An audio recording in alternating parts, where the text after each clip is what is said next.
If there's one thing about Steven Universe I wish I could change, it'd be the number of episodes in a season. Season 5 was amazing, but there's so many things that could have benefited from being fleshed out. Characters that definitely deserve some spotlight before being put in the back burner. Namely, Lars, the Off-Colors, and Emerald. Especially Emerald. Emerald should have played a much bigger role in this season's storyline, considering who she is in relation to Homeworld. As Rebecca Sugar herself explained on the Steven Universe podcast, Emerald is an elite, high-ranking gem, one who's above any of the other gems we've encountered before, not including the diamonds. She's who the other gems answer to before taking things to yellow and blue, a foe the crystal gems don't typically go up against, and never got the chance to go up against. You would think a gem with that much authority and power would have gave a bigger fight against reclaiming her ship from a group of unruly gems, led by an organic being. Alas, that never came to be.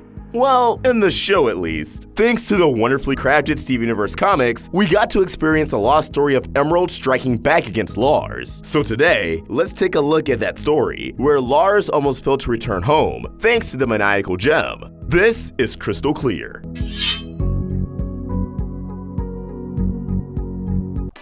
Spring. A time for rebirth, renewal, and new clothes. So why not head over to our Teespring store, where you can support some smaller artists to bring some great designs to life. Our diamond shirts, cartoons are cool, player select, and so much more. So many shirts. We know you have spring fever. We know you want one of these shirts. Go check them out. Link in the description. Now on to the video.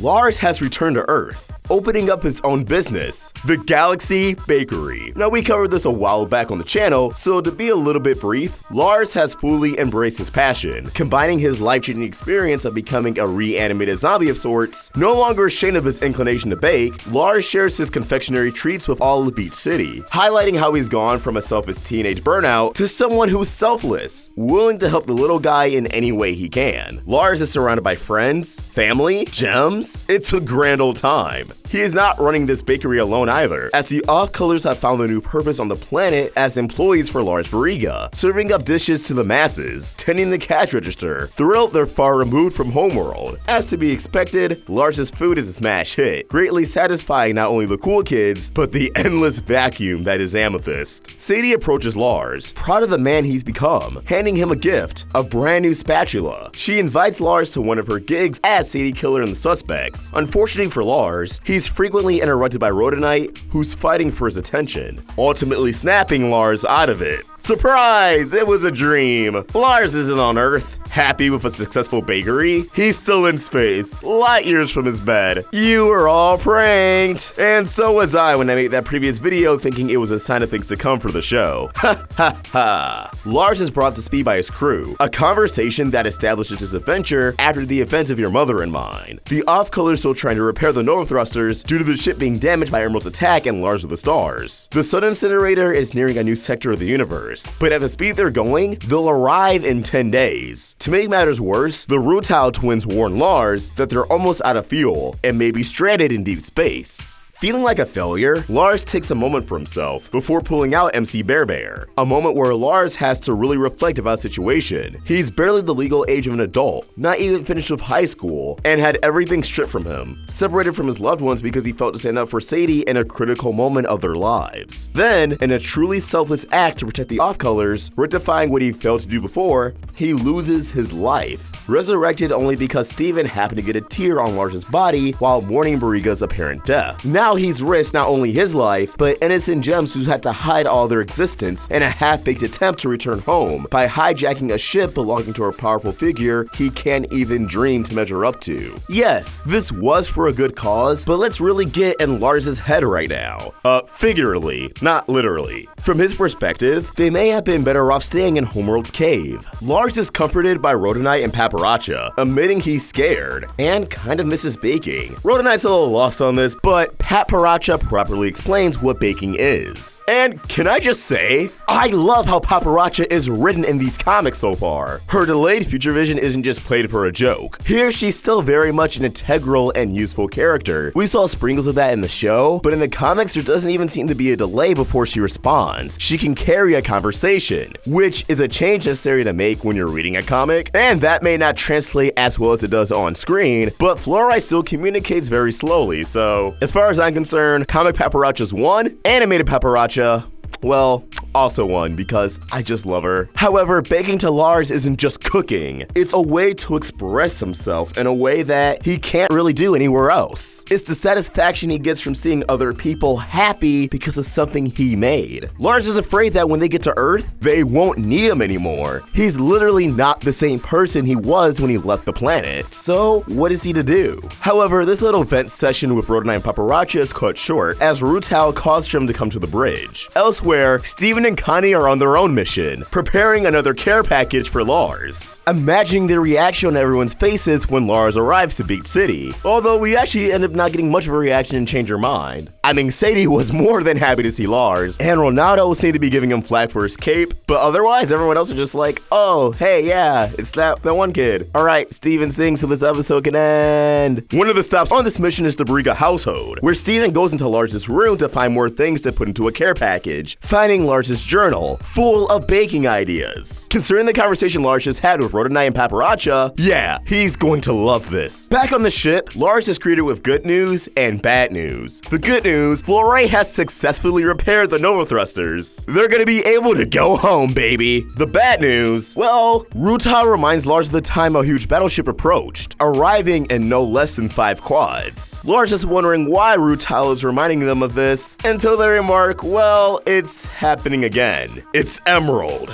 Lars calls for everyone to run to their stations, demanding to pull up their adversary on screen, and they're greeted with a very malicious Emerald, who proclaims that Lars won't be able to escape this time, that she scanned the sun incinerator, and she knows his ship barely has any fuel. To cut the tension, Paparazza remarks, "You'll never believe this, I just had a vision." The vision is, it's the fact that Emerald's on screen. Oh, Paparazza, even in the comics, we can't escape that one gag. I spoke too soon. I still love you though. Back on Earth, Steven and Connie enter the Big Donut. Connie curious, Steven, where'd you even get a key? And Steven remarking, oh, Dewey gave it to me. I told him I'd give it right back as soon as we got what we needed. Which, the fact Steven refers to Dewey as Mr. Dewey and not Mayor Dewey, oh, right in the feels. I mean, not really because he was a terrible mayor, but something about Dewey not being called Mayor Dewey just really like resonates and strikes a chord with me. Like, oh man, this guy's campaign is really over. Going through the Big Donut, Steven finds a VHS tape of Dream Ghost, claiming that Lars would never admit it, but him and Sadie used to watch it all the time. Steven believes that bringing a movie Lars is familiar with would be comforting. This is likely a reference to, well, multiple episodes, Joking Victim, Horror Club, Lion 3 straight to video, and the new Lars. Joking Victim and Lion 3 introducing the concept of there being a VHS player in the Big Donut that at times can be relevant to the plot. The premise of Horror Club was Sadie, Lars, and Ronaldo watching scary movies. And in the new Lars, when Steven inhabited Lars' body, he went over to Sadie's house where they watched scary movies. Yeah, we know horror is Sadie's thing, but something else I love about these comics is how they shed light and flesh out these once forgotten plot points. Connie wonders how Lars is even going to watch this, to which Steven is confident that the sun incinerator has a way to play it. It's advanced homo technology and must be able to play some kind of Earth VHS tape. And Steven, if that was the case for all advanced technology, I wish I could just pop in a VHS into my PS4. And if this was an episode, you guys know the theory head in me would definitely assume that the VHS tape would play a huge role into the climax of this arc. But hey, that's just a theory. Back to Lars and Emerald though. Emerald really basks in the moment, claiming that she knew these off-colors couldn't escape for long.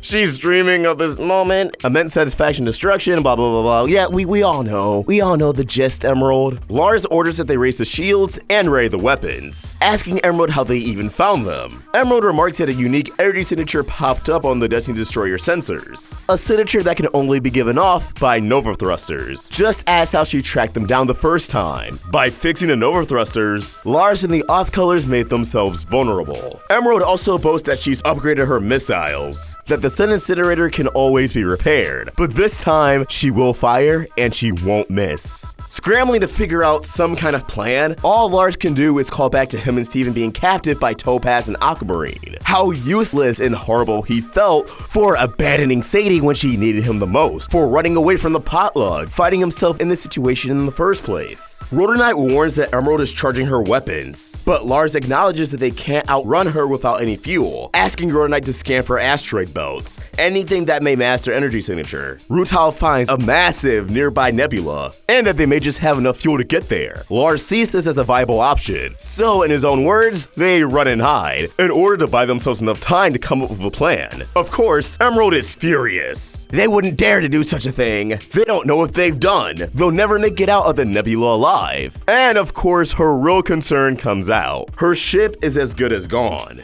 As the Sun Incinerator rushes towards the nebula, this issue comes to a close. What happens with Lars, the off-colors, Emerald? Does Steven and Connie make it to Lars in time? Well, you're either gonna have to find out in our next installment or purchase Steven Universe Comic issue 26. That's right, leaving you guys on the cliffhanger. However, I want to hear your thoughts on this issue. Are you guys glad we got to see Emerald again? Are there any characterizations and development you favor here over the show? Let us know your thoughts in the comments below, or tweet your thoughts at Roundtable Vids. And for more of my own thoughts, you can find me at Fox. We're also on Instagram. Help the Roundtable grow by either becoming a member of the channel or supporting us over at Patreon. Link in the description. If you enjoyed this video, please throw it a like and subscribe to the Roundtable for more great cartoon content. Thank you for watching, and I hope you have an awesome day. Fox signing out. Hey everyone, just letting you know over a pre-recorded message that we will be at MomoCon 2019. We'll be there all 4 days, but I know what you're thinking. What about the panels? And to that, my friend, I have an answer. Friday at 2:30 will be on the Channel Frederator panel, talking about our experiences as content creators. Then on Saturday at 4 p.m., we have the first ever animation showcase with a bunch of other content creators in the cartoon community.